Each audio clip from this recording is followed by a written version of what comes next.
Na, Vogt, in 3 Tagen hast du wieder mal ausgesessen.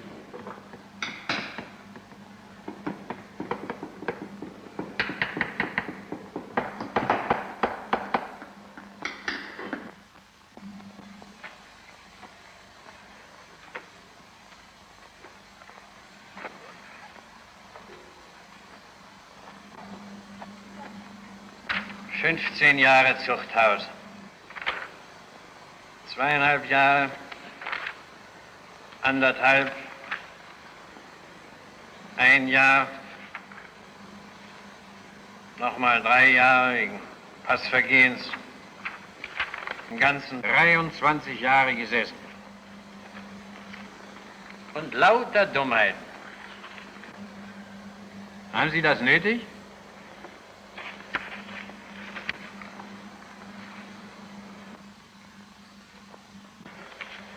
Nee, der Pass, der taucht nicht mehr. Kriege ich keinen neuen? Nee, von mir nicht. Aber einen Entlassungsschein kriegen Sie.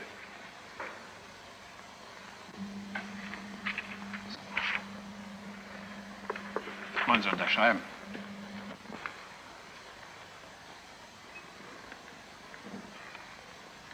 So.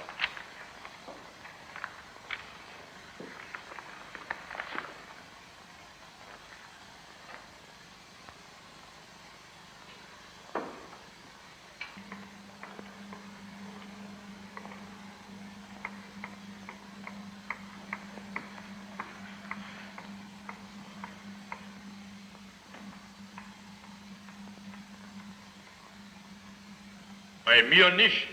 Für Knastschieber habe ich keine Arbeit. Na, entschuldigen Sie, Mann. Waren wird man doch wohl noch kennen. Hat hier keinen Zweck, Menschen. Hat hier ja keinen Zweck. Nee, lass mal, Kalle. Ich will arbeiten. Lass mal, Kalle. Der Mensch, dir ist nicht zu helfen. Arbeiten wieder.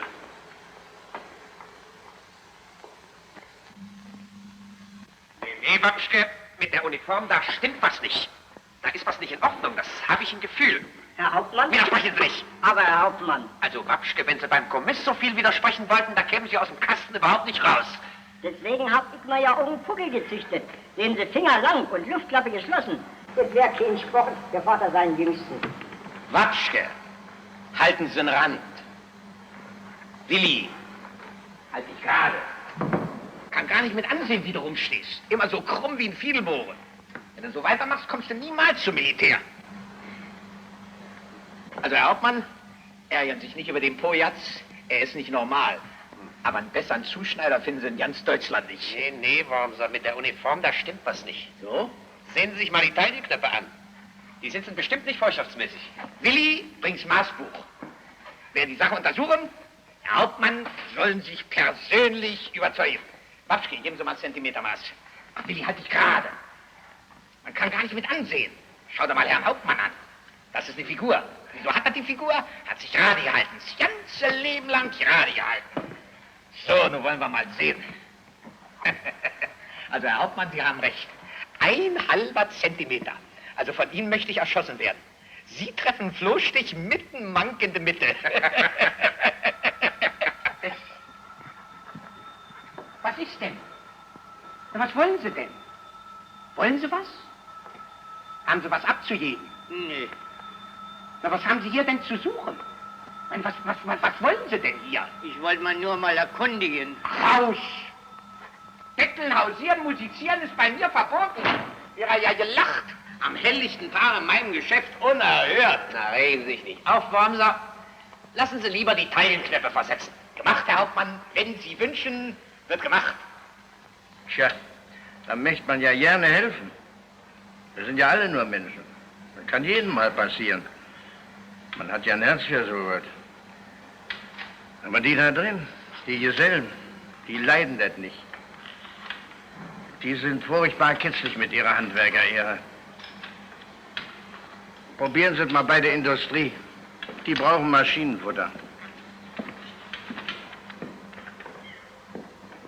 Sieht, wie die denn aussieht, der Beine wie zwei Kiepen, ein ist zum Piepen. Da, da, da, da, da, di fa, da kiksi kiksi kaksi, da popsi pipsi papsi, da popsi pepsi kiksi, kakuka kiksi. Haben Sie gedient? Jawohl, Herr Prokurist. Gut, der Mann, wie heißt der Mann? Der Mann kann beschäftigt werden. Zeigen Sie mal Ihre Papiere. Aha, das ist ein Pass, der macht viel Spaß. Aha, das ist ein Pässchen, das macht viel Späßchen. Herr Sperk, die Papiere sind in Ordnung. Morgen früh treten Sie an. Abtreten. Zu Befehl, Herr Prokurist. Haben Sie gedient?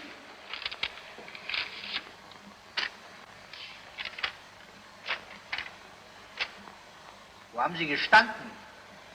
Gestanden nicht, ich habe nur gesessen.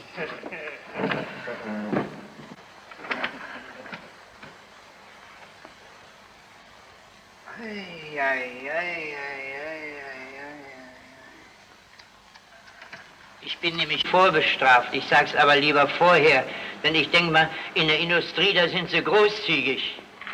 Haben Sie denn keine Papiere? Wo ist denn Ihr Pass?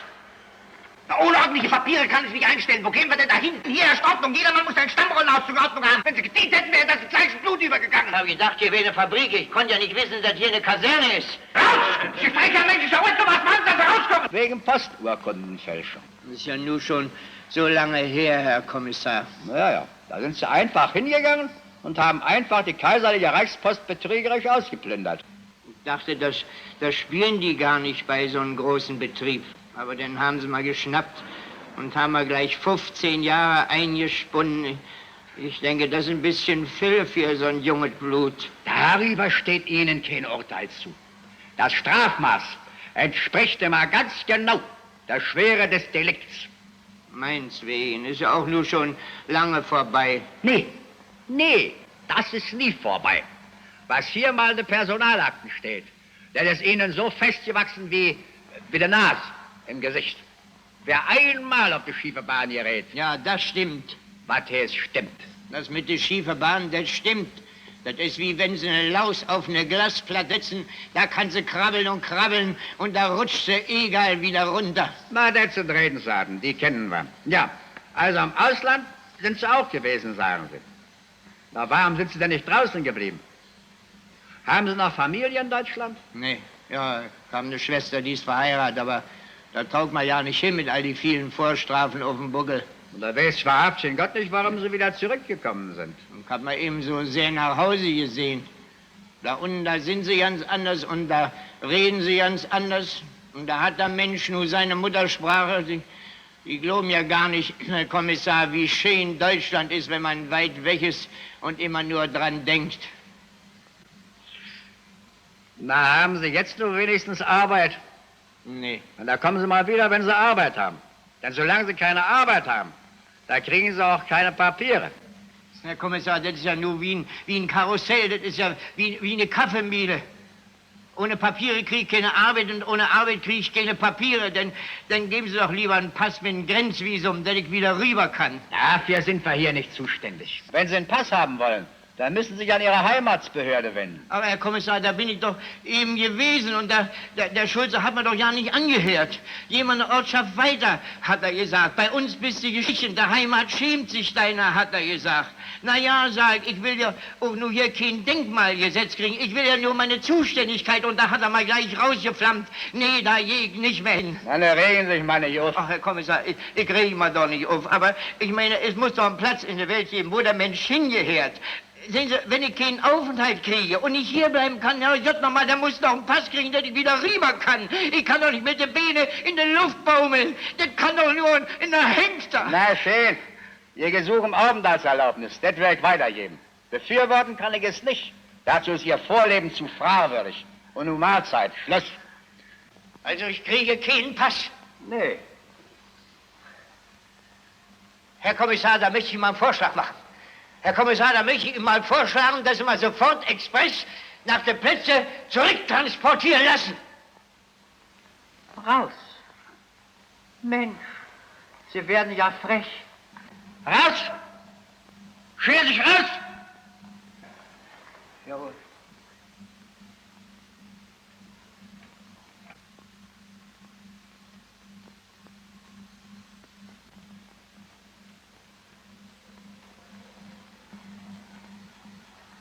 Mensch, ich verstehe dir nicht.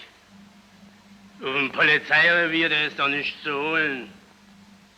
Kalle, da haben sie einen ganzen Schrank voll Passgeschichten. Die schönsten Pässe haben sie da zu liegen, Kalle. Blem, Willem, was? Kalle, das Fenster hat da keine Gitter und nachts ist da auch keine Wache. Und den Schrank, Kalle, den knackst du mit einem Zimmernagel. Da findest du alles, was du zum Leben brauchst, Kalle. Ist da auch eine Kasse bei? Natürlich, Kalle, ist da eine Kasse bei. Kasse kannst du ganz alleine behalten. Ich will ja nur einen Pass haben mit einem richtigen Stempel. Du, dann bin ich frei. Und du, Kalle, dann mach ich über die Grenze. Und dann kommt das böhmische Riesengebirge. Du, das ist groß, sag ich dir. Wenn da eine Kasse ist, da könnte man ja drüber reden. Kalle, lass mal nicht im Stich. Ich muss einen Pass haben. Wenn wir die Sache überschlafen. Lass mal nicht im Stich, Kalle. Ich muss einen Pass haben. Ich hab ja kein Geld. Bist ingeladen, setz dich mal. Du, Kalle, ich muss einen Pass haben. Lass mal doch nicht im Stich, ne, du.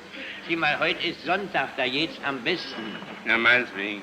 Heute Abend ins 67. Polizeirevier, hörst du? MW ist gemacht. Herr Kellner. Ja. Bitte? Trinken Sie mal. Was trinkst du? Eierkognak. Eierkognak. Was? Sie wünschen?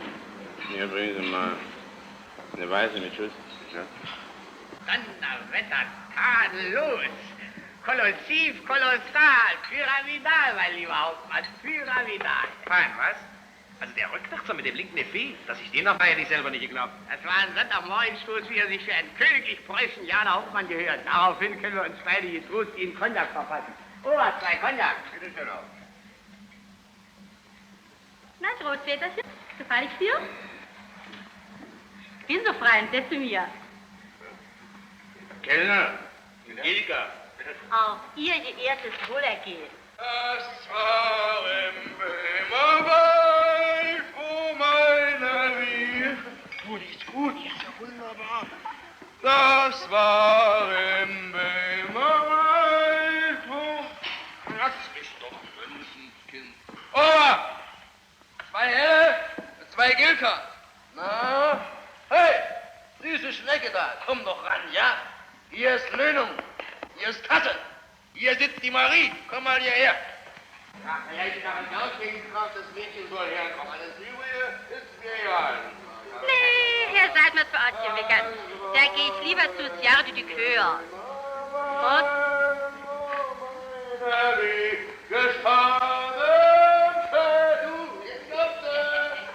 Das ist ja toll. Sehen Sie das mal an. So was habe ich denn doch noch nicht erlebt. Also bitteschön, Fräulein, nehmen Sie Platz. Ober! Aujus, noch nicht der Soldat. Das ist mir Piepewurst eher, verstehst du? Morgen ist mit die 2 Jahre und heute ist heute, nicht? Also. Denkst du denn, du Berliner Pflanze, denkst du denn, ich liebe dir, weil ich jetzt mit dir tanze. Denkst du denn, du Berliner Pflanze? Glaubst du denn, ich heirate dir gerade, weil ich mit dir tanze?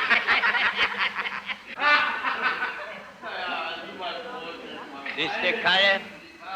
Ich hab ja immer gesagt, wie du aussiehst, so wirst du angesehen.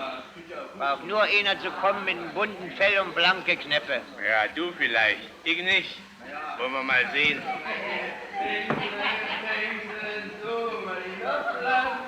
Denkst du denn, ich heirate dir, weil ich jetzt mit dir tanze. Sie, nehmen Sie den Finger von der Dame. Weiter Die Dame ist meine Braut. Weiterhin hier, ja? Prost ja, mein Lieber. Nicht hier kein Haufenbild. Weiterhin. Unerhört. Hier ist überhaupt der Militär verboten. Skandal. Alter Soldat mit der Schützenschnur. Müssen Sie sich doch nicht reinschleppen. Sie sind doch jetzt zivil und privat. Nein, das kann ich mir nicht mit ansehen. Es tut mir furchtbar leid, das kann ich mir nicht mit ansehen. Du störst hier, köppeliges Aas. Weiterhin. Nicht stehen bleiben. Was? Was? Sowas nennt sich nur Jade. Aber ein Kalt machen. Kalt machen wegen dir. Und jetzt kommt er mit den Perlenmessern weg. Ja, ist ja doch nicht so schlimm. Kommt doch raus, Mensch! Sind doch Soldat! Waffe weg! Jawohl, bin Soldat. Und deswegen hast du mir noch ja nichts zu sagen, nicht wahr? Verlassen sofort das Lokal! Ich bin Hauptmann im 1. Garderegiment. Oh, das kann jeder sagen, Herr, nicht? In meinen Augen bist du ein ganz dämlicher Zivilist. Nimm die Knochen zusammen, Mensch! Wollen Sie mir? Loslassen, du Loslassen! Polizei! Polizei! Polizei!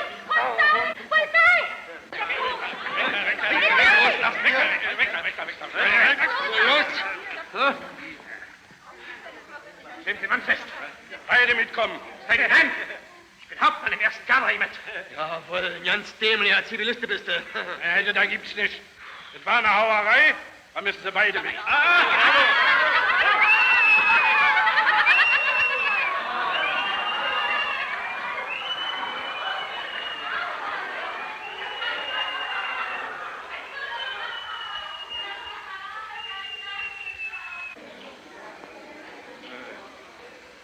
Mr. Kalle, was ich dir gesagt habe. Wie der Mensch aussieht, so wird er angesehen.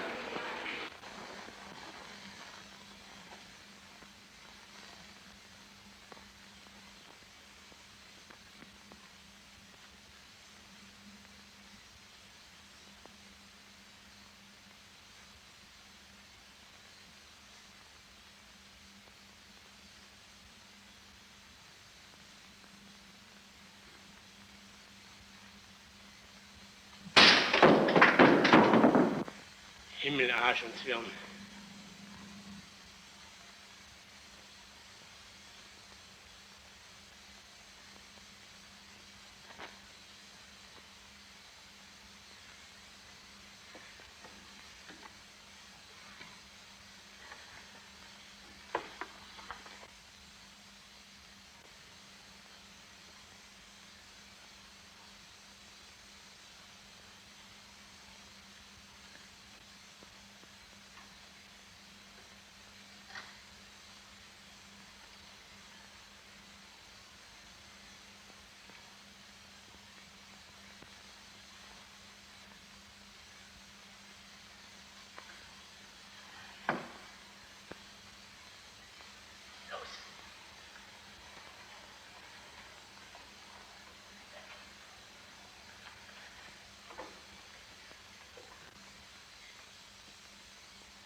Ach, du mit deinen Pässen. Wo ist die Kasse? Ich weiß nicht.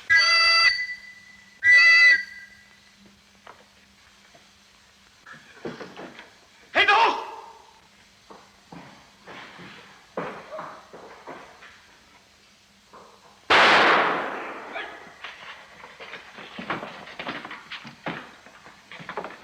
Ja, das kann ein paar Jahre kosten.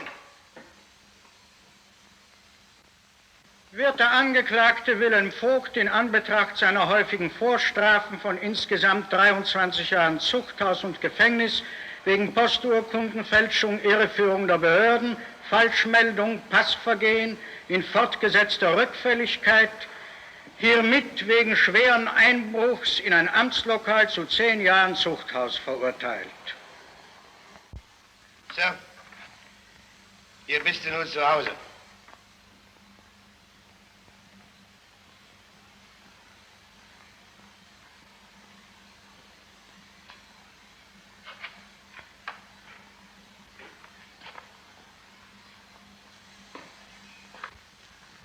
Na, Herr Hauptmann. Wenn Sie die nur anziehen, dann werden Sie kein Gefühl mehr haben. Ja, geben Sie mal her.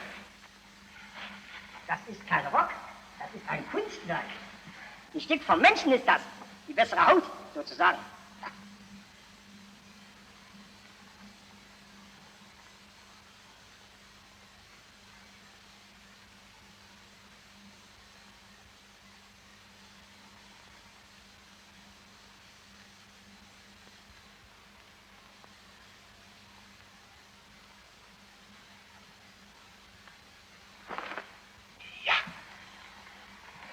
Jetzt tragen Sie das mal wieder ins Geschäft zurück. Und fragen Sie Herrn Wormser, ob er die Uniform nicht in Kommission nehmen will. Ich kann sie nämlich nicht brauchen. Tja, wieso denn, Herr Hauptmann? Plan geändert, Wapschke. Wird mal ein bisschen Landwirtschaft treiben. Hatte schon immer sowas vor. Ist ja auch viel besser. Aus mit dem bunten Rock.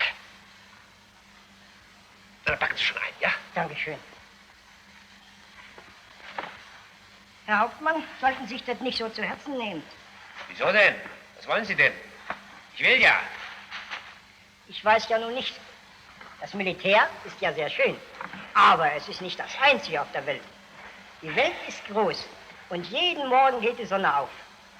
Ich meine, wenn einer jung ist und gesund ist und gerade Knochen hat, ich meine, wenn einer so ein richtiger Mensch ist, das ist doch die Hauptsache, Herr Hauptmann. Ja, nun gehen Sie schon.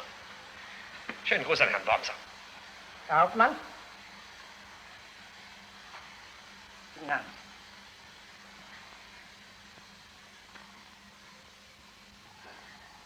Der Offizier wird durch sein Rangabzeichen legitimiert.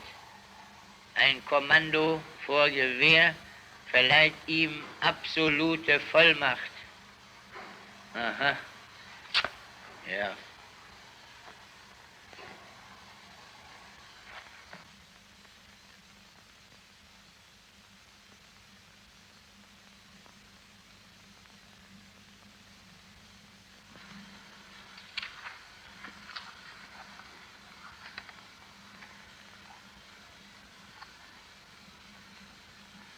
Mit Gruppen, links schwenkt, Marsch! Halt! Ganze Abteilung, kehrt! Abteilung, Marsch! Nicht Ihnen, was wird gebraucht? Es handelt sich diesmal um, soll ich mal raten? Sind wir soweit? Kann ich raten? Kann ich raten, was? Ja, der Regimentsadjutant hat mir soeben mitgeteilt, dass meine Ernennung zum Leutnant der Reserve erfolgt ist. Ich muss nun sehen, wie ich mit der Equipierung fertig werde. Sie müssen mir da helfen. Selbstverständlich, dazu sind wir ja da. Ich war immer parat. Meine Mama, die kommt nämlich zu Besuch und da möchte ich doch natürlich gleich mit der in Uniform, selbstverständlich. Wapschke, kommen Sie mal her, Zentimetermaß. Ja, meine Mama legt besonderen Wert darauf. Sie ist aus einer alten Offiziersfamilie und da muss man aussehen. Ist besser. Und da möchte ich doch natürlich gleich gern sitzen. Na, lassen wir auch ruhig runter. Moment mal, da fällt mir was ein. Ich hätte ja was für Sie, Herr Leutnant. Kommen Sie, schlüpfen Sie mal in den Rock rein. Habe ich für einen Gardehauptmann gemacht. Herr hat den Dienst quittieren müssen. Funkelnagelneu, noch gar nicht getragen. Oh, schlüpfen Sie mal rein. Probieren geht über Studieren. Probieren geht über Studieren. Sehr richtig. So. Machen Sie mal zu, Wapschke. Helfen Sie mal ein bisschen.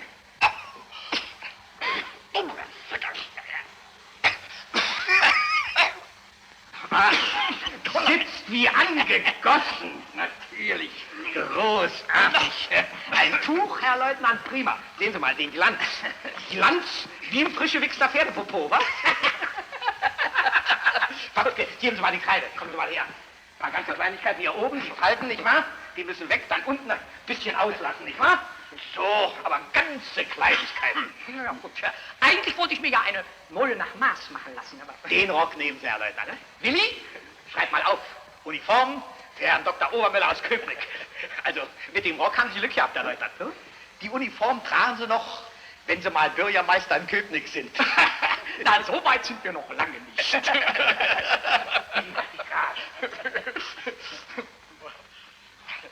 Eins,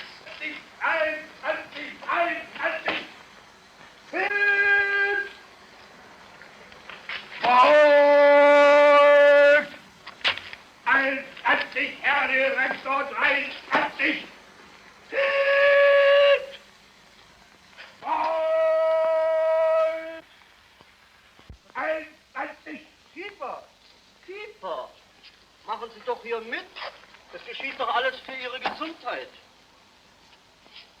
Mal alles herhören. Ganze Abteilung! Jetzt! Alles mal jetzt hierher hören!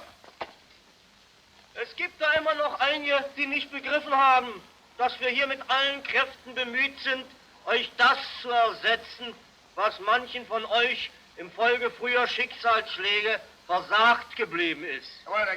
Manneszucht und körperliche Durchbildung. Und das wird ihn auch befähigen, später, im zivilen Leben, so schwer es auch anfangs sein mag, wieder seinen Mann zu stellen. Wollen wir ein paar Stichproben machen? Jawohl, Herr Direktor. Bulke. Bulke! Hier. Wie ist die Gliederung eines Armeekorps beschaffen? Ein Armeekorps besteht aus 2 Infanteriedivisionen. Die Division zu je 2 Brigaden Infanterie, eine Kavallerie, eine Artilleriebrigade. Brigade aus... Danke. Na, Sie waren Soldat. Das merkt man. Dann natürlich sofort in der Armee abtreten. Was tut der Soldat, wenn ihm auf der Straße ein kommandierender General begegnet? Kallenberg. Er schmeißt sich in den Straßengraben und strampelt mit die Beine. Oh. Was? Doch Unverschämtheit! Halten Sie den Mund! 3 Tage strengen Arrest wegen Frechheit. Nein, natürlich, Direktor. Wer weiß es? Gut, Vogt, Sie brauchen es mir nicht zu sagen. Ich will Ihnen eine schwerere Frage stellen. Vogt, kommen Sie mal schön hierher! Was versteht man denn unter einer Kavalleriedivision? Herr Direktor, eine Kavalleriedivision ist eine selbstständige Formation, welche direkt der Armee unterstellt ist, über den Einsatz das Armee-Oberkommando je nach der Jahre verfügt. Sie besteht aus 3, manchmal 4 Kavallerieregimentern, der Abteilung berittener Feldartillerie zur Unterstützung bei jedem ist. Bravo, Vogt! Auf! Sehr gut, der Vogt. Sehen Sie, Sie haben ordentlich aufgepasst und auch was gelernt. Sie werden mal sehen, wie Ihnen das in Ihrem späteren Leben von Nutzen sein wird.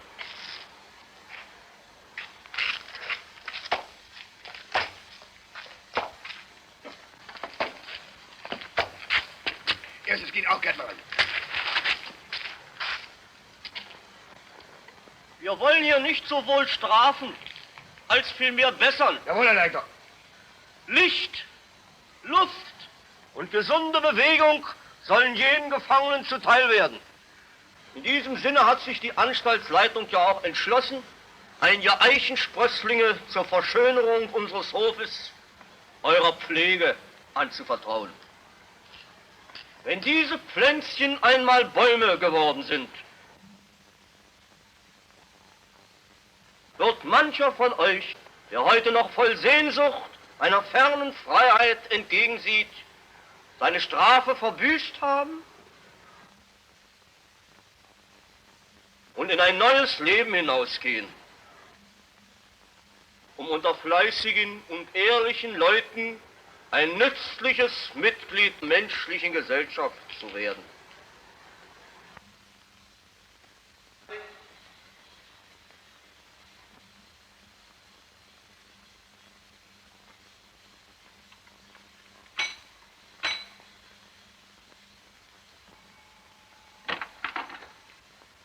Mariechen, hast du dir aber verändert. Wer sind Sie denn eigentlich? Das ist doch unerhört. Kennst du mal denn nicht mehr? Nee, wieso denn? Ich bin doch der Wilhelm. Ach, Mensch, Wilhelm. Wo kommst du denn her? Wollen wir lieber ja nicht drüber reden. Ich möchte ja nicht stören. Ich wollte ja nur mal guten Tag sagen. Ich wusste nur auch ja nicht wohin. Und man möchte doch mal wieder mit den Menschen reden. Ja, dann red mal nicht so viel und komm mal rein. Ja. Du musst ihn doch mal kennenlernen. Mein Mann muss morgen früh zum Kaisermanöver, da muss er früh in der Kaserne sein. Ach, Sessi. Ich wollte nur wieder gehen. Das gibt's nicht. Wir müssen uns doch mal kennenlernen. Oder hast du keine Zeit? Zeit habe ich ihn noch. Na also, setz dich mal ruhig. Du bleibst über den Abend, ist doch klar. Ich weiß aber nicht, ob das geht. Ich möchte nicht stören. Unsinn. Erlaub mal, aber da habe ich doch recht, nicht? Wie geht's dir denn jetzt, Wilhelm? Na, es geht. Es muss nur erst wieder anfangen. Du wirst nur, wenn ich mal prophezeien darf, erst mal eine richtige Arbeit suchen. Ja, das wäre schon gut. Das ist gut, Wilhelm. Da werden wir da mal ein bisschen unter der Achsel passen. Das wird schon werden. Guck mal, Wilhelm, was ich gefunden habe. Nee, nicht von Muttern, das ist schön. Marie, hör mal. Dein Bruder bleibt zunächst hier. Kann da auf dem Sofa pennen. Da muss ich ja Bettwäsche rausheben. Ja, gib's doch mal raus. Hast ja ein ganzes Spind voll. Ja, ich meine nur, ich muss sie rausheben. Na ja. Na, Wilhelm, Jetzt wollen wir dich mal vorschriftsmäßig anmelden.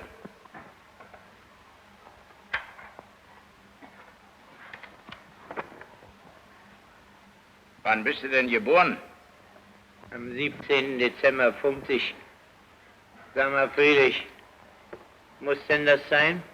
Was? Das mit der Anmeldung, ich meine, oder so, verstehst du? Ach, das ist ja alles halb so wild. Sind doch keine Kannibalen. Bin da selber so ein Stückchen Beherde. Na, und wenn man genau hinguckt, ist auch ein Mensch. Ich hab vor dir ein Mächen Bammel gehabt, du. Was gewesen ist, das ist gewesen. Jetzt fängst du wieder von vorne an. Der Mensch kann immer wieder von vorne anfangen. Dazu ist keiner zu alt zu. Wenn's mir so gäbe wie du, brauchten wir keine Zuchthäuser mehr. Na, das ist wohl ein bisschen übertrieben. Nee, du. Na, mach doch mal keine Sorgen. Das geht alles seinen Gang. Wenn man einen vorschriftsmäßigen Weg einschlägt, dann kann nichts passieren. Na, Prost. Na, Prost.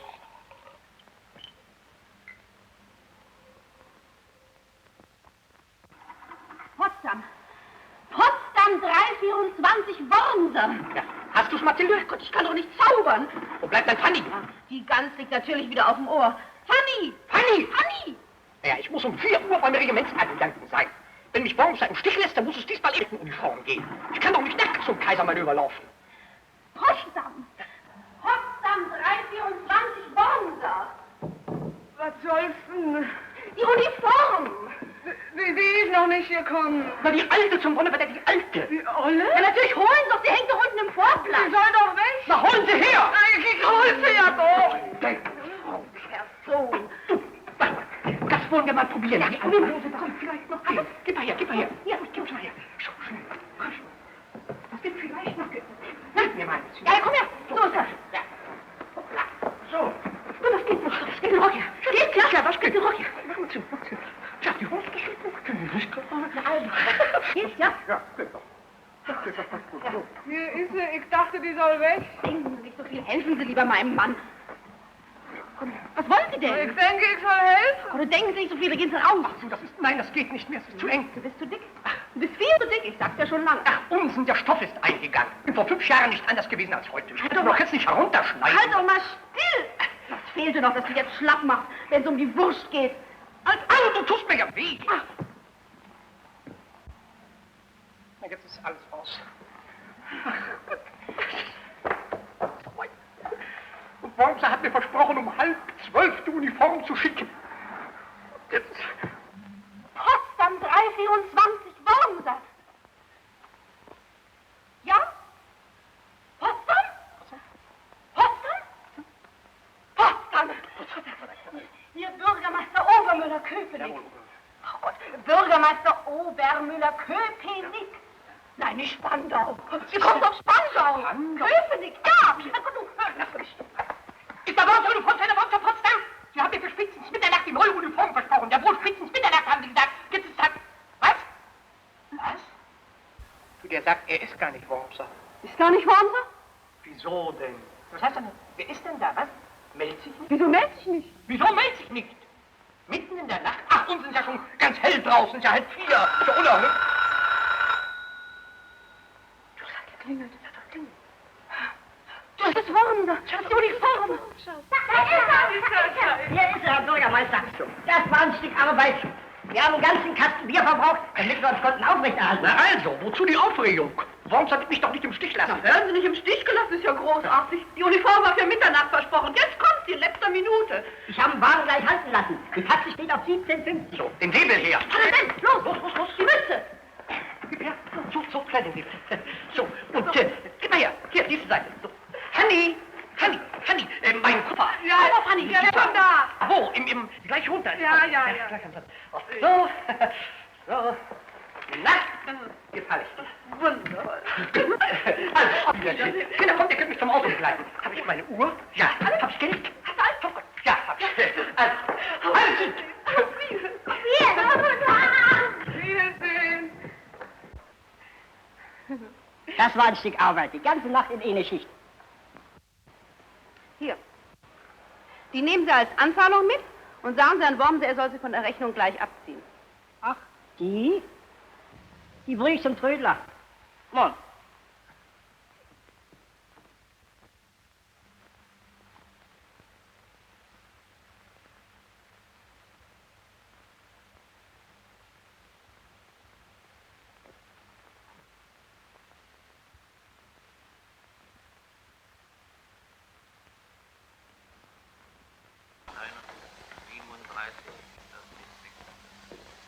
Was bringst du, Sally? 10 getragene Anzüge und eine alte Uniform. Zeig her.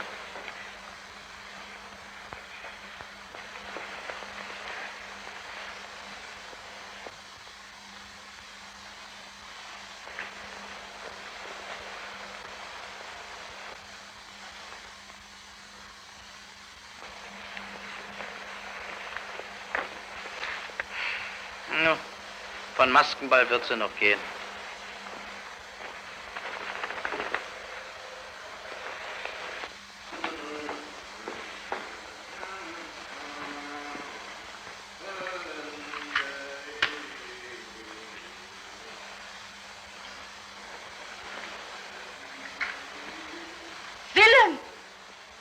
Was machst du denn hier im Dustern? Jott, hab ich mir erschrocken.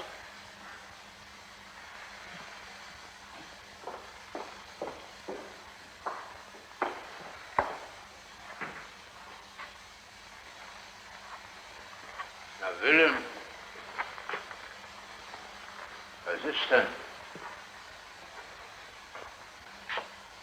Was ist denn? Was ist denn? Da, lies mal. Ausweisung? Das ist ja... Kriegt der Mann hier Friedrich. Wenn wir bloß meine Sachen holen und dann jeg.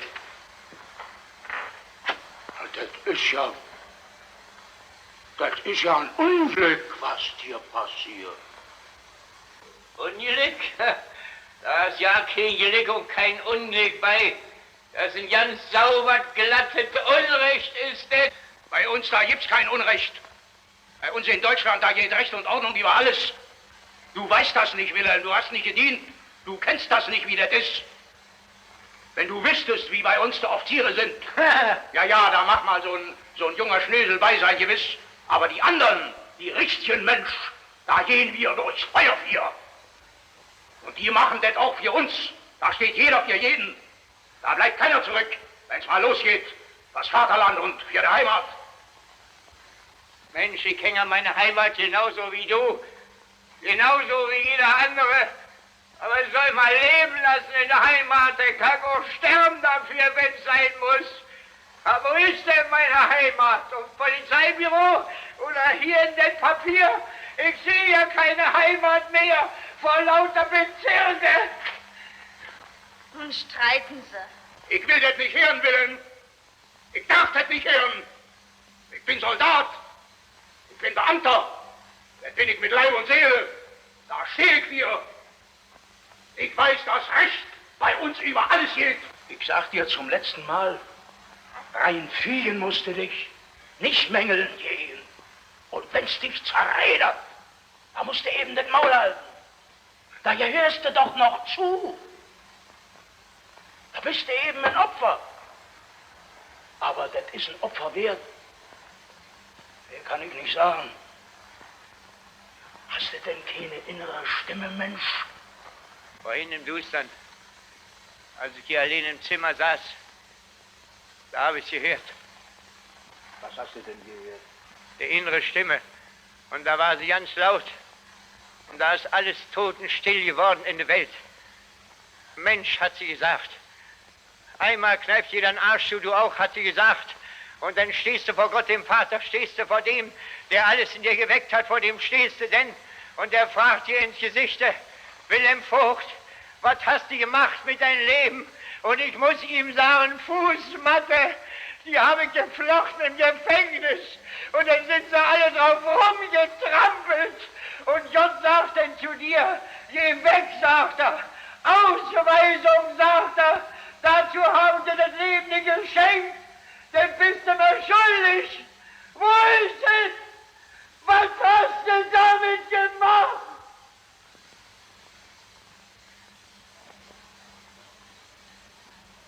Und denn, Friedrich, ist wieder nicht mit der Aufenthaltserlaubnis.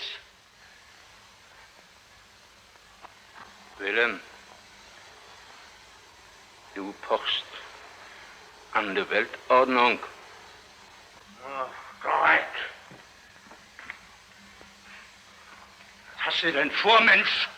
Ich hab dir gewarnt. Okay, Friedrich, du bist ein echter Kerl. Grüß Marie. Ich danke dir für alles.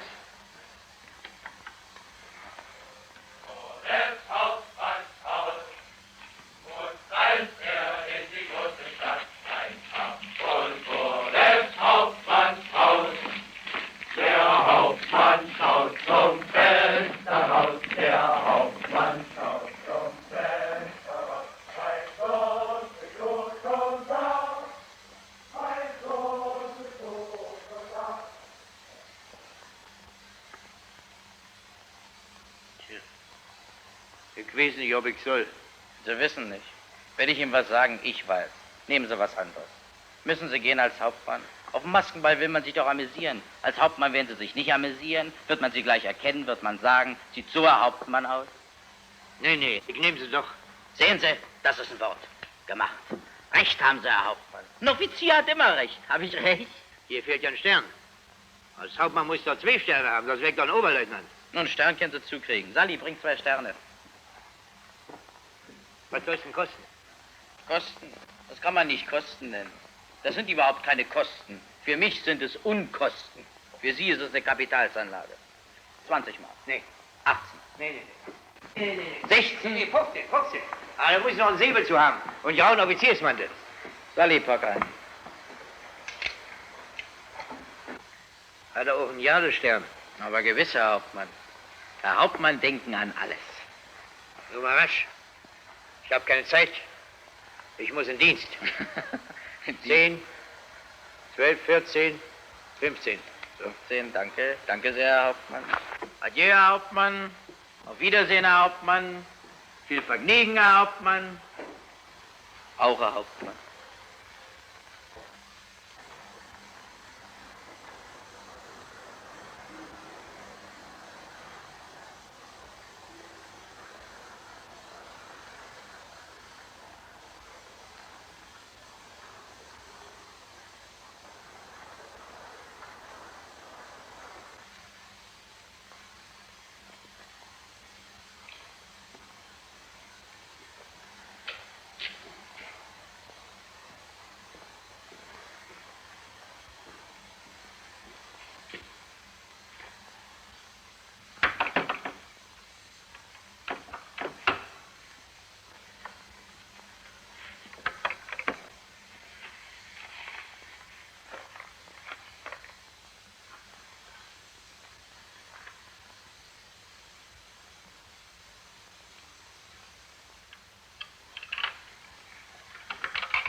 Das ist schon so, wie ich Ihnen sage. Die Verwaltung, die kommt immer erst hinterher drauf, wenn das Unglück passiert ist.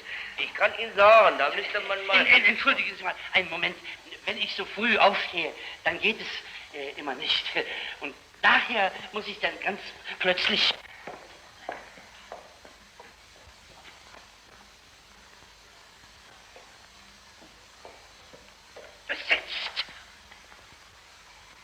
Nun denken Sie doch mal drüber nach, dann werden Sie ja von ganz alleine drauf kommen. Sehen Sie mal, das elektrische Signalsystem in allen Ehren. Aber wenn nun mal ein Kurzschluss kommt, na was denn? Wir sind doch schließlich immer auf menschliche Leistungen angewiesen. Sehr richtig. Menschliche Leistungen sind eben nicht zu ersetzen. Mensch ist Mensch und da kommt eben keine Maschine gehen. Immer noch besetzt. Das mag ja alles stimmen, aber durchdringen werden Sie damit nicht. Was? Damit dring ich nicht durch? Damit dring ich nicht durch? Wo ich den Plan ganz genau ausgearbeitet habe? 5 neue Blockstationen müssen her. Sagen wir mal an die Strecke Berlin-Spandau, Berlin-Stahnsdorf, Berlin-Köpenick, Berlin-Köpenick und in die Oststrecke und die Südstrecke. Na ja, nur was kann denn das schon groß kosten, nicht wahr? Donnerwetter, wer macht denn hier so lange? Sie gedient? Der Urlaubmann. Gelernt haben, sich zu beherrschen. Nächstes Mal nehmen Sie ein bisschen zusammen. Moin.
Gefreiter 4 Mann von der 7. Kompanie, 2. Garderegiment zu Fuß, auf dem Wege von der Schwimmanstaltswache Plötzensee zur Kaserne. Achtung! Augen! Rechts! Abteilung! Halt! Ein Gefreiter 4 Mann, 3. Kompanie, vom 2. Garderegiment zu Fuß, auf dem Wege vom Schießplatz Stego zur Kaserne. Sie marschieren nicht zur Kaserne? Dann folgen wir zu einer besonderen Dienstleistung auf allerhöchsten Befehl. Gefreiter, Sie übernehmen das Kommando. Obermann! Wir marschieren auf dem Bahnhof Fullenstraße und fahren dann nach Köpenick. Los! Alles wird auf mein Kommando. Aufschließen!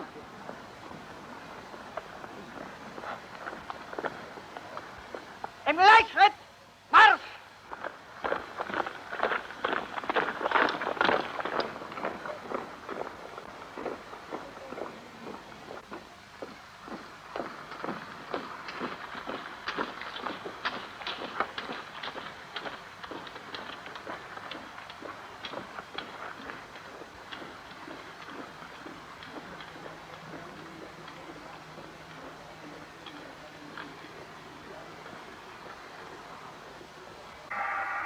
Wo wollt er denn hin? Weiß ich nicht. Na, das müsst ihr doch wissen. Das weiß ich doch nicht. Nach Köpenick. Halt's Maul! Geheim! Was mag denn das für ein Hauptmann sein? Der? Ja. JHO. Ganz hoch oben, verstehst du? Militärgerichtshof oder sowas. Donnerwetter, hast du das gehört? Mensch, sabber doch nicht.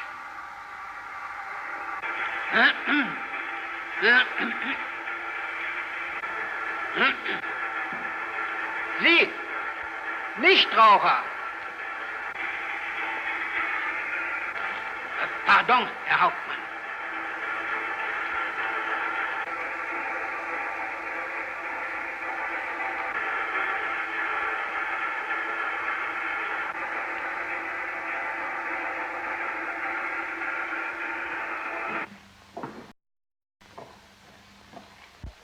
Ich habe hier eine Vorladung wegen meiner Kartoffeln.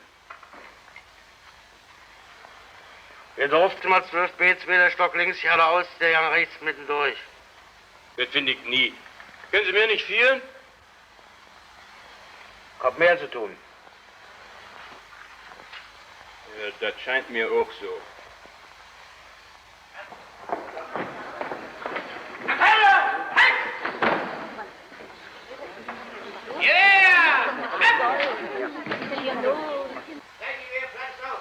Was ist denn das? Was ist da los? Die Wache zieht auf. Was ist die Wache? Künftig gibt's doch keine Wache. Was?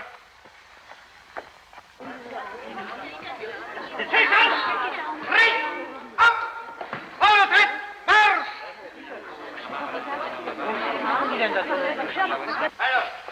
Kommen Sie hierher! Hierher! Hallo, hierher! Kommen Sie her! Sind Sie die einzige Wache hier? Hauptmann! Hier noch mein Kommando! Das Rathaus aus der vorderen Rückwelt noch einen dritten Ausgang?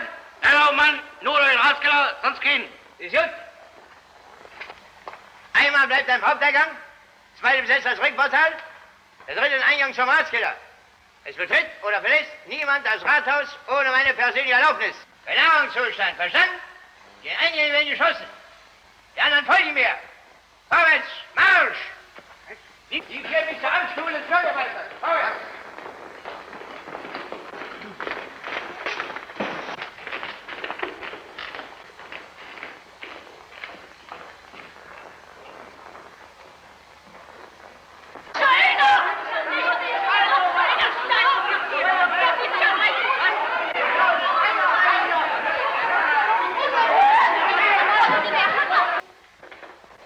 Nach den Grundsätzen der modernen, freisinnigen Sozialpolitik geleitet werden.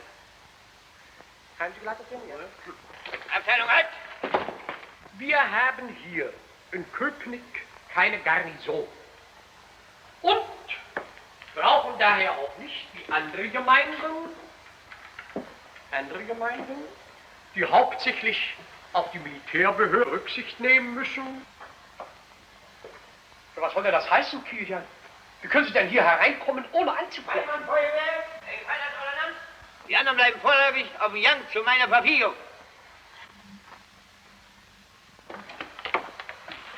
Mal Platz hier. Sind Sie der Bürgermeister von Köpenick? Allerdings. Gehen Sie mal raus.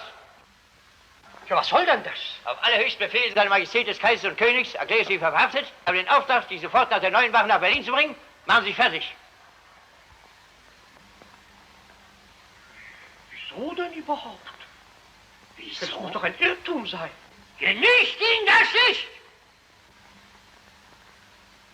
Aber das ist doch stark. Ich lasse mich hier nicht so einfach. Haben Sie ihn? Jawohl, ich bin Oberleutnant der Reserve. Wissen Sie auch, dass jeder Widerstand nutzlos ist? Befehl ist Befehl. Hinterher können Sie beschweren. Ja, aber ich habe doch keine Ahnung. Tut mir leid, ich auch nicht. Ich habe nur Befehl. Der Gefreite! Zwei Mann! Einer rechts, der andere links.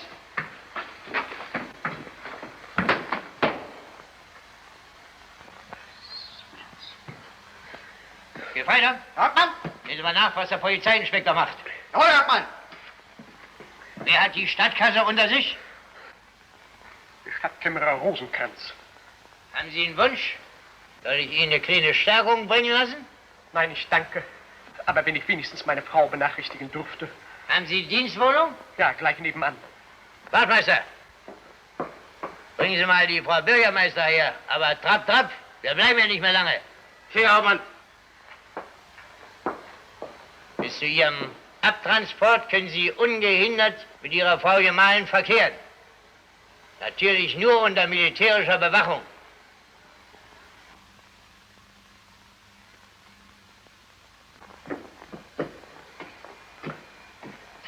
Wo ist der Polizeiinspektor? Schläft, Hauptmann. Was er schläft? Liegt er? Sitzt hinterm Banktisch. Schnarcht mächtig.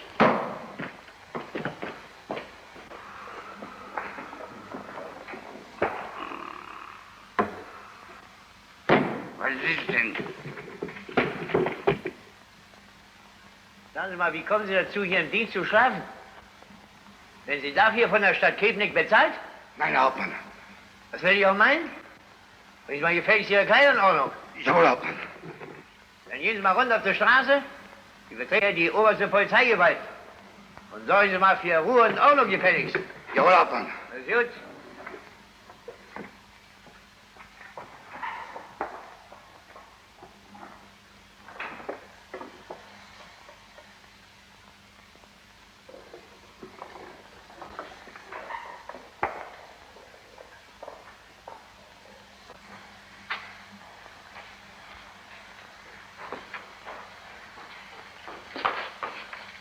Zurück! Was heißt denn das? Ich muss hier raus. Ich bin hier Polizeiinspektor. Befehl von Herrn Hauptmann. Hier soll keiner raus. Zurück!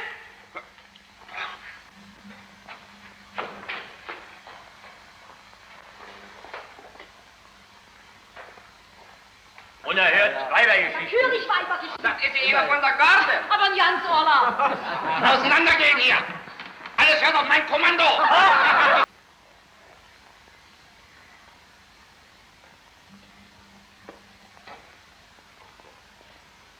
2 Mann.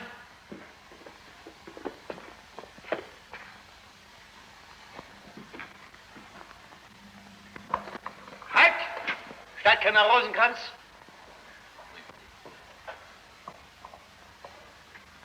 Haben Sie gedient? Jawohl, Herr Hauptmann. Leutnant der Reserve im 1. Nassauischen Feldartilleriericht, Nummer 27 Oran. Na, dann machen Sie mal sofort einen vollständigen Kassenabschluss, den ich kontrollieren werde. Verzeihen, Herr Hauptmann, ohne Beschluss der Verwaltung. Die Verwaltung der Stadt Kepnik bin ich. Ich muss den Bürgermeister und leider auch Sie vorläufig in Haft nehmen. In Haft, Herr Hauptmann, in Haft. Ich gebe Ihnen 10 Minuten. Genügt Sie das? Ich werde mich beeilen, Herr Hauptmann. Ist gut.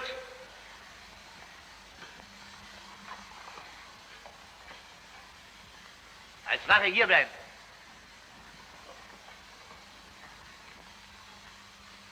Man hat doch mehr zu tun. Ich muss nach Hause. Wir haben doch heute falscher Hase. Was soll das heißen? Wir Stadträte stehen doch unter Immunität. Meine Partei wird das niemals zugeben. Und nachher, das ist rein juristisch genommen, Freiheitsberaubung. Freiheitsberaubung. Das kann man ja nicht so.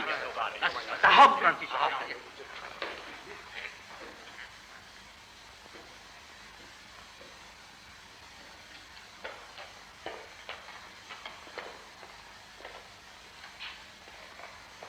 Entschuldigen, Herr Hauptmann, gestatten Sie, dass ich mich Ihnen vorstelle.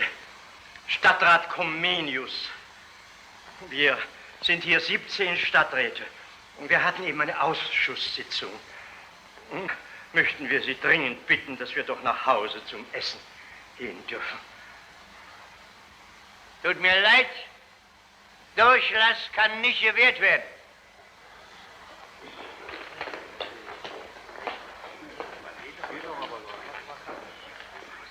Durchlass kann nicht gewährt werden. Was ist denn das, wenn man nicht mal Stadtrat ist? Ja.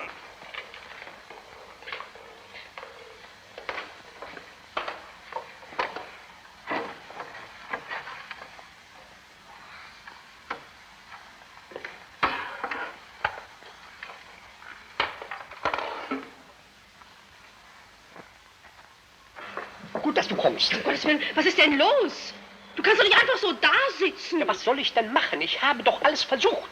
Ich lehne jede Verantwortung ab. Hat dir der Hauptmann gar nichts gesagt? Na, wie kann er denn das? Der Mann tut einfach seine Pflicht. Der hat Befehl und Befehl ist Befehl. Dafür ist er Soldat. Was ist denn das für ein Herr Hauptmann? Ist er von einem Stab oder ist er Gerichtsoffizier? Weiß ich nicht. Wenn Sie unter seinem Kommando stehen, müssen Sie doch wissen, wo er her ist. Weiß ich nicht. Was hat er dir für eine Legitimation gezeigt? Legitimation? Gar keine. Er ist doch Hauptmann. Das ist ja entzückend. Du lässt dich hier verhaften? Ohne Ausweis, ohne Haftbefehl? Na, wenn es so ein Irrtum ist, wenn er ganz jemand anderen verhaften sollte. Das ist vollkommen ausgeschlossen. Der Mann weiß genau, was er will. Aber du weißt es nicht. Leider nicht. Telefoniere sofort zum Kreisamt Telt oder zum Landrat. Ja, das könnte ich ja allerdings... Überleg nicht lange telefonieren. Ja, das kann ich nicht leiden. Was können Sie nicht leiden? Tun Sie das Ding weg, ist ja schrecklich. Ich tue es ja gar nicht. Da siehst du, was habe ich dir gesagt? Das hat ja gar keinen Zweck.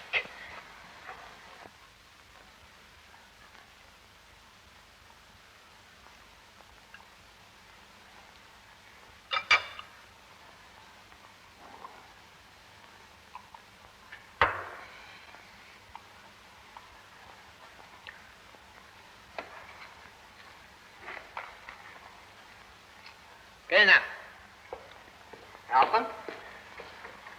die Semmeln sind von gestern. Frische Semmel, bitte. Jawohl, Herr Hauptmann. Unglaublich.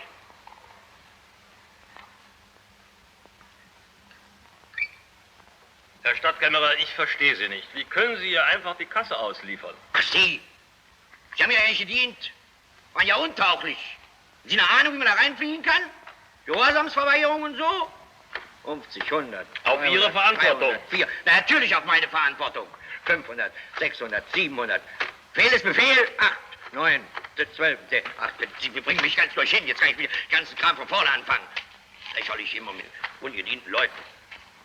50, 100, 200, 300, 400, 500, 600, 700, 800, 900, 1000, 2100, 3100, 3.200, 3.400, 3.500, 3.600.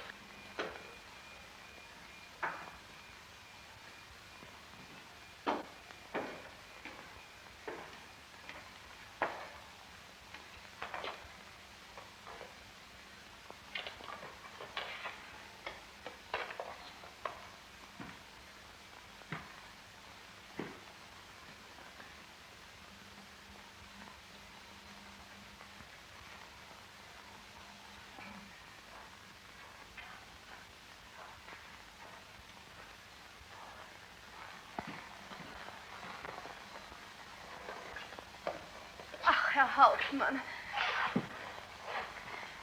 ist denn da gar nichts zu ändern? Leider nein, Ehefrau. Ehefrau, wissen ja selbst, wenn ein Offizier Befehl kriegt, mag noch so sehr persönlich gegen den Strich gehen. Aber dafür ist man Soldat. Vielen Dank, Herr Hauptmann. Vielen Dank. Bitte sehr, Ehefrau, bitte, bitte. Herr Hauptmann sind zu Oh, liebenswürdig. Ehefrau. Ehefrau. Und weiter.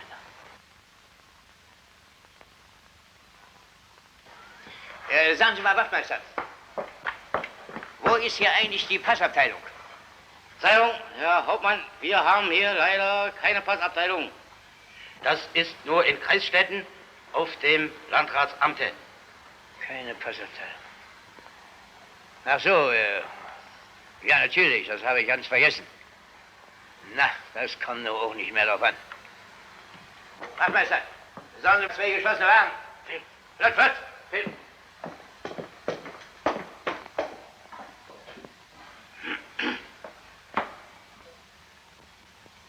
Tja. Herr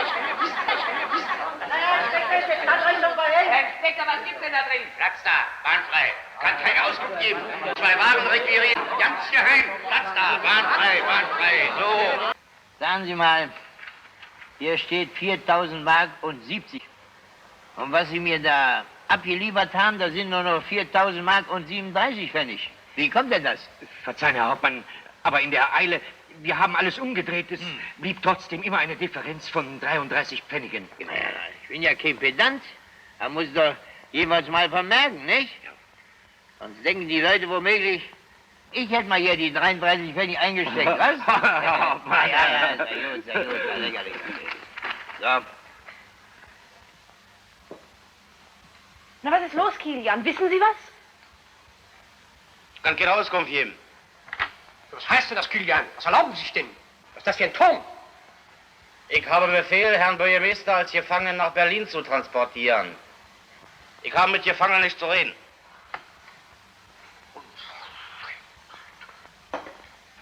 Ich habe auf dem Hof 2 geschlossene Wagen anfahren lassen, um jedes Aufsehen zu vermeiden. Machen Sie sich fertig. Ach, Herr Hauptmann, Wie, Frau? gestatten Sie bitte, dass ich meinen Mann auf dieser schweren Fahrt begleite. Ich kann ihn doch jetzt nicht allein lassen. Sie sehen ja. Selbstverständlich, diese Frau. Die Frau möchte nur höchst bitten, den Wagen von der neuen Wache in Berlin zu verlassen. Ich habe Befehl, den Herrn Bürgermeister abzuliefern. Ich würde ja sonst die größten Unannehmlichkeiten haben. Vielen Dank. Bitte sehr, liebe Frau. Bitte, bitte sehr. Wachtmeister, kommen Sie mal her. Herr Berlin, Sie wissen ja Bescheid. Herr Hauptmann, können Sie auf mir verlassen. Gut.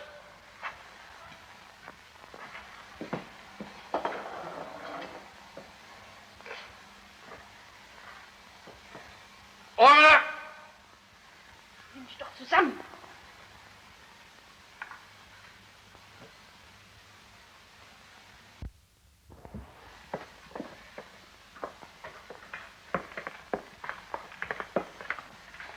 Herr Hauptmann. Die Frau?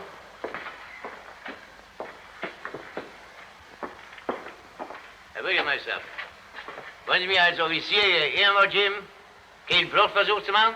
Ich gebe Ihnen mein Offiziersehrenwort. Danke, das Sie nicht. Dalli, dalli, dalli, dalli, dalli, dalli. Was?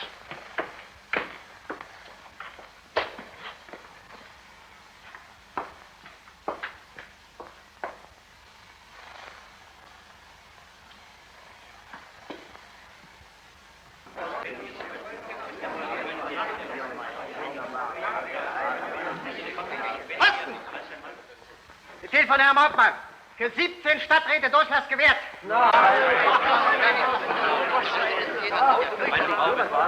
Durchlass für 17 Räte. 1, 2, 3, 4.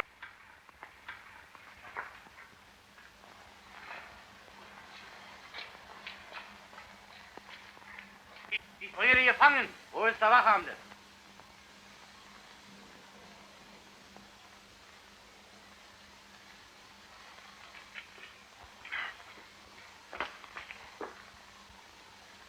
Bürgermeister Obermüller, Stadtkämmerer Rosenkranz auf allerhöchsten Befehl als Gefangene abzuliefern. Na, zeigen Sie mal her. Astrid! Obermüller! Rosenkranz!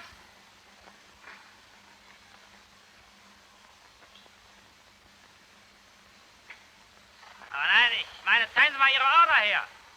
Verzeihung, Herr Leutnant, habe keine Order. Sie müssen doch einen Haftbefehl haben. Verzeihung, Herr Leutnant, Herr Hauptmann haben alles mündlich angeordnet. Ja, das ist mir auch vollkommen unverständlich. Bei mir kann es ja nur ein Irrtum sein. Die Kasse war in Ordnung, bis auf die 33 Pfennige. Ruhe! Wird sich alles finden.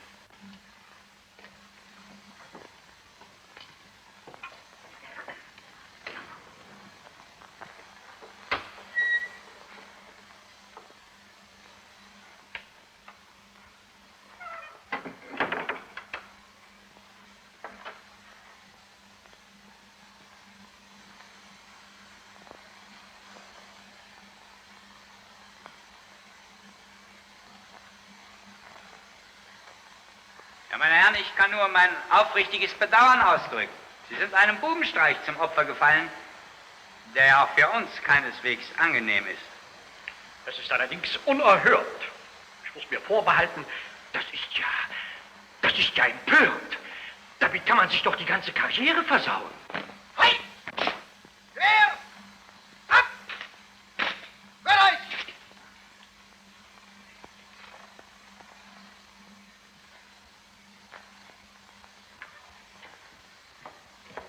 Folgefreiter 8 Mann aus Köpenick zurück! Stellen Sie sich raus!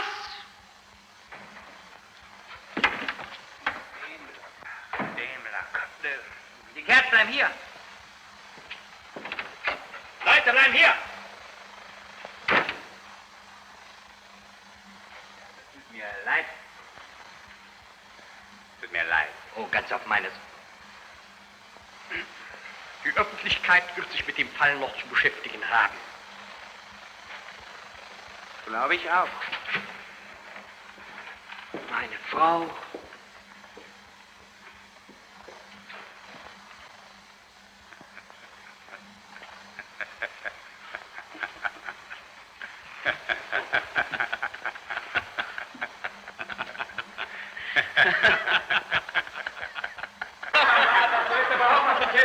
Hauptmann von Chemnitz noch nichts erfahren. Nichts nie behauptet.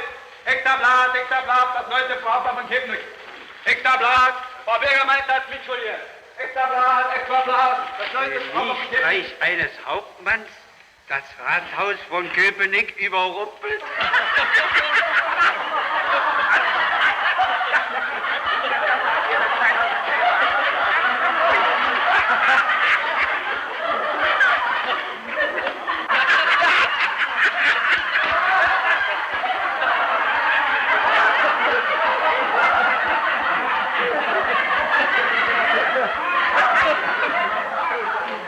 Knochig, gebeugte Kopfhaltung, schiefe Schultern, bleich und hässliches Gesicht, krankhaftes Aussehen, eingefallene Wangen, vorstehende Backenknochen, tiefliegende Augen, schiefe, knollige Nase, etwas krumme sogenannte Opern. Die Hände schmal und weiß. Die Hände schmal und weiß.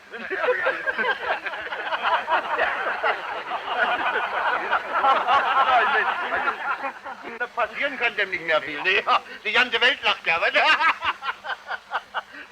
Beinahe eine wirkliche Berühmtheit schon geworden, was? Der hat ausgesorgt. So gut möchte unser in Offenball haben, was?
Majestät lacht.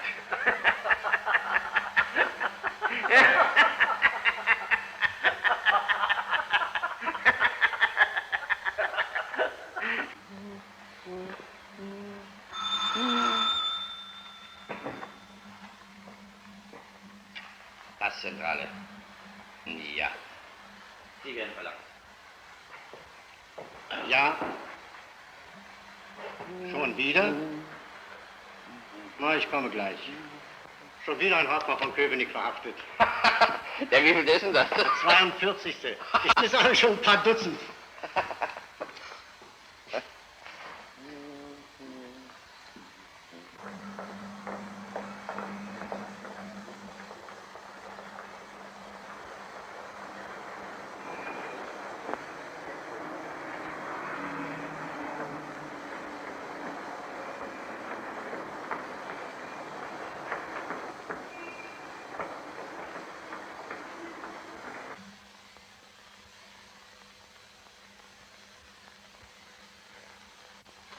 Kommissar, da will sich einer nicht abweisen lassen. Na, lassen Sie doch reinkommen. Kommen Sie mal rein.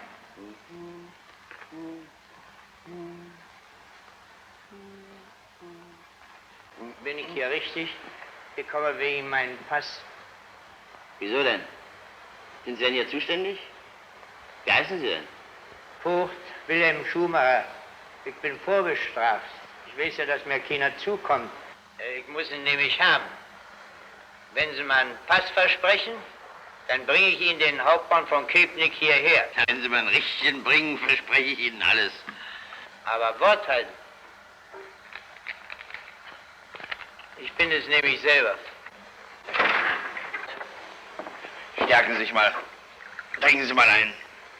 So, setzen Sie sich doch. Ich bin ja eigentlich nicht gewohnt, so früh am Tage zu trinken, aber ich will kein Spielverderber sein. Also Prost, Herr Kommissar. Prost, Prost.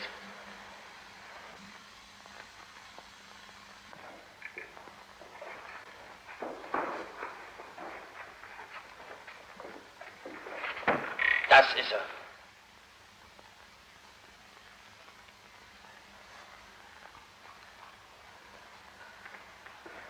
Danke, ich nehme er schon selber. Die Herren sind alle so freundlich zu mir. So gut ist man noch nie gegangen auf der Polizei. Sonst haben sie immer mir eingesperrt oder rausgeschmissen.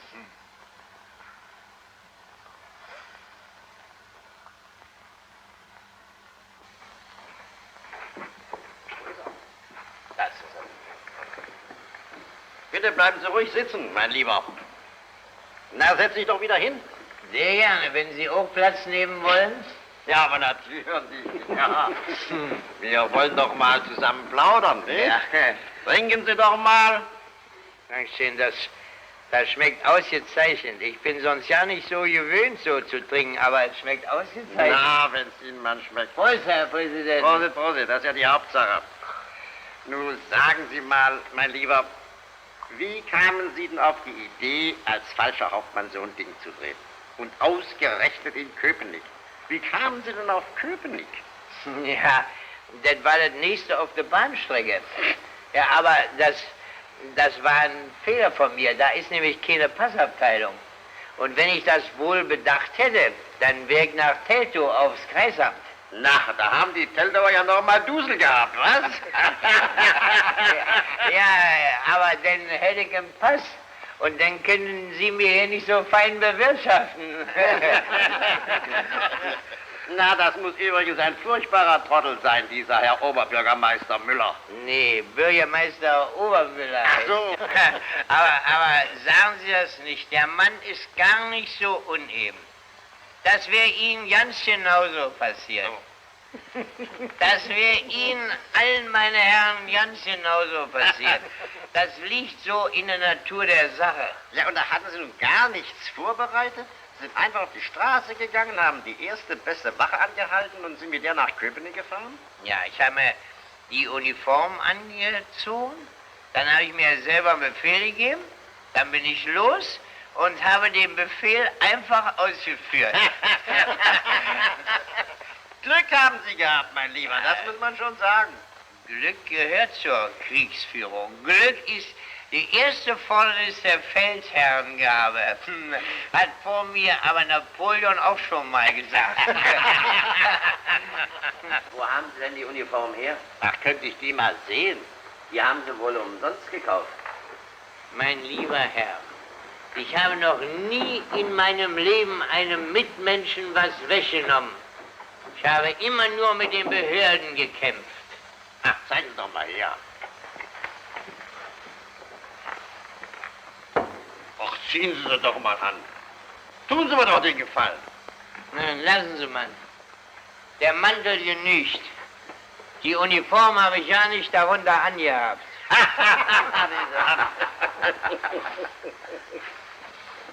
Ach, zu gütig.